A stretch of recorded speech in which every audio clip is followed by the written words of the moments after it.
And it took over 2 years to be resolved, but in April 2007, the error was corrected and Harold Buntin was finally released from prison.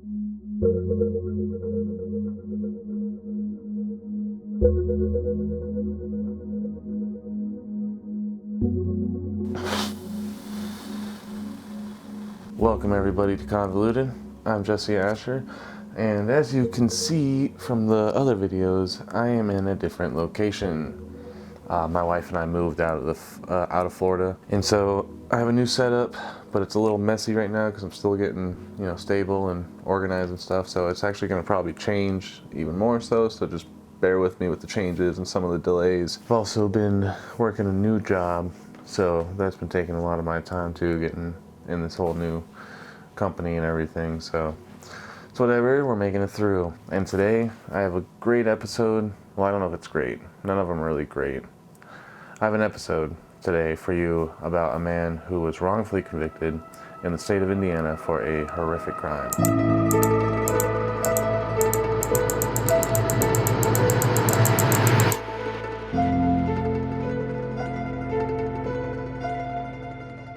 August 4th, 1994. There was a black man who knocked on the door of a North Indianapolis dry cleaners, and the man who knocked was black, and the woman working was white. And the only reason I bring this up is because it's relevant when it comes to the witness testimony and cross-racial bias. Once the woman let the man inside, he asked about an order to be picked up under the name Buntin. So she proceeded to check the store, but she came up empty-handed. The man then asked for clothing under a different name, but told her that it was the wrong order. And according to the National Registry of Exonerations, once the woman was distracted, the man took that as his opportunity to attack her, and he forced her to empty her purse on the floor, in which he stole like $5. After that, unfortunately, he proceeded to force her to remove her clothes, and he proceeded to rape her. He then tied her up with cords and covered her with clothes, and he left. Employees at a nearby store called the police after the woman was able to escape. She untied herself and she ran, and that was the first place she went. She was brought to the hospital, and they collected a rape kit, and she was later shown mugshots where she was unable to identify her attacker or any of them as her attacker. And again, from the National Registry of Exonerations, for some reason she was shown yearbooks of a local high school where she was able to make an identification of a recent graduate as her attacker. After asking to view a live lineup, the police weren't able to perform that live lineup because the man in question was unavailable as he lived out of the state. Therefore, the case went cold for a few months. About 4 months later, the victim identified a man that she saw in the grocery store as her attacker, and this man was Harold Buntin.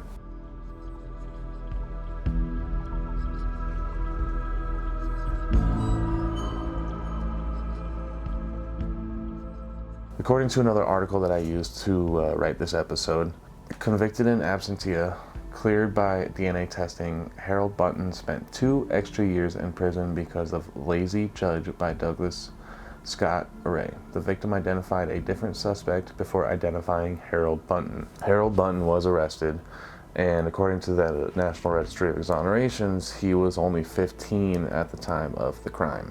Legal briefs that were filed later on stated that the victim was actually blind in one eye and nearsighted in the other one, not making for a very reliable eyewitness. But that made no difference, of course, because prosecution usually is it's usually in their favor.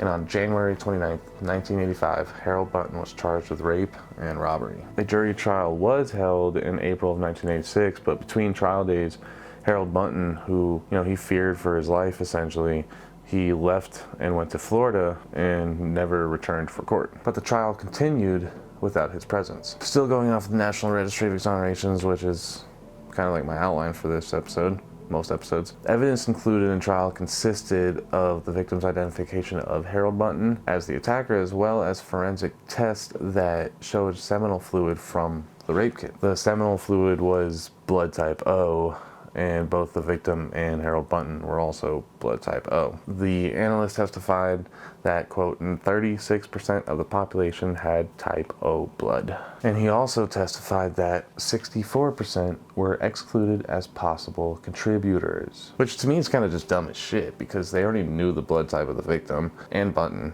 and they were both O, but it would have been mixed, I assume, so it just dumb, whatever. So because the National Registry of Exonerations explains this part very nicely, I'm just going to quote from them verbatim. When the evidence being tested is a mixed stain of semen from the perpetrator and vaginal secretions from the victim, and testing does not detect blood group substances or enzymes foreign to the victim, no potential semen donor can be excluded because the victim's blood group markers could be masking the perpetrators. Under such circumstances, the failure to inform the jury that 100% of the male population could be included and that none could be excluded is highly misleading. Despite all that, Harold Buntin was sentenced, but he could not be located. So a warrant naturally went out for his arrest, and in 1994 in Florida, Buntin was arrested after an unrelated incident, because apparently Harold Buntin was charged with 2 robberies in Florida. The Florida authorities, they learned of his conviction through fingerprint records, and Buntin was extradited for sentencing to Indiana. And in 1994, the same year, Buntin was sentenced to 50 years for rape and robbery. 2 years later was his first appeal in 1996, where they raised the issue of questionable eyewitness identification, but naturally, like it often happens, the appeal was denied.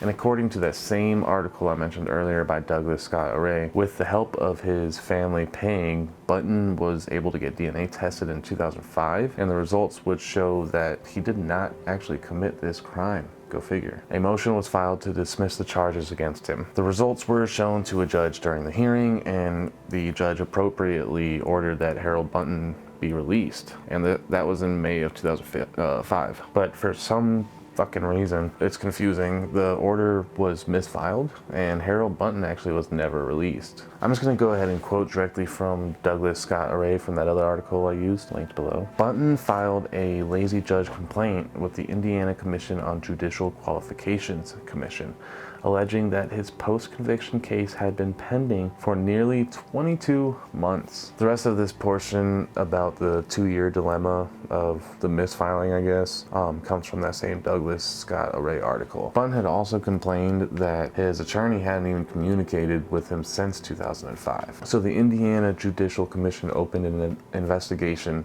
into Harold Buntin's case. A search was done for the court files from his case, and it was reported to the commission that no files could be found. But somehow in March of 2007, his files spontaneously just appeared, and the commissioner issued an order the next day from the 2005 granting Harold Buntin's petition for post-conviction relief. Whew, that was a mouthful. There is more detail about this portion and like what kind of went down if you want to check out the article. I just didn't want to get into the weeds too much of it, but it is there if you want to look into the details. But long story short, they were resolving the issue and trying to get him out. And it took over 2 years to be resolved, but in April 2007, the error was corrected and Harold Buntin was finally released from prison.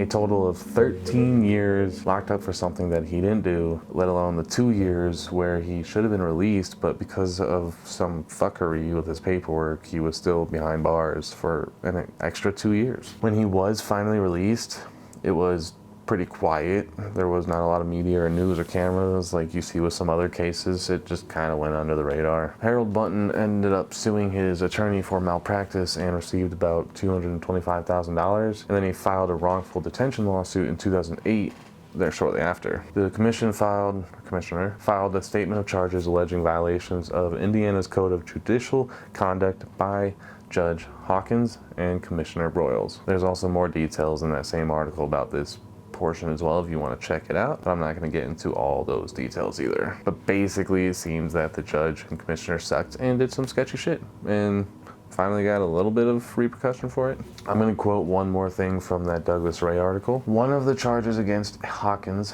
count 2, and Broyles, count 3, has potentially far-reaching consequences. The Commission alleges it is a violation of Indiana law for Commissioner Broyles, a non-judge, to have engaged in issuing purportedly final orders in post-conviction cases without obtaining the approval and signature of the presiding judge. The Commission's charge suggests that any Indiana defendant whose post-conviction order was not approved and signed by the presiding judge could have a legal basis to challenge the legality of not just the order, but the process underlying issuance of the order. And in 2019, Indiana enacted some new law, and Harold Buntin filed a claim to seek compensation after that. I'm gonna go ahead and quote something that Harold Buntin said from the Innocence Project that they quoted from the Indianapolis Star. "I'm going to move on and take care of my business, but I feel like somebody has to answer for that. I never should have been in jail, and I spent 2 more years there after they knew I was innocent." Thank you guys so much for making it to the end of the video. If you did, check out the National Registry of Exonerations, of course, which I will link below. And even though this case doesn't necessarily involve an Innocence Project per se, check some of them out, like the New York Innocence Project, the main one. Donate, volunteer if you're in the area, do what you can to help.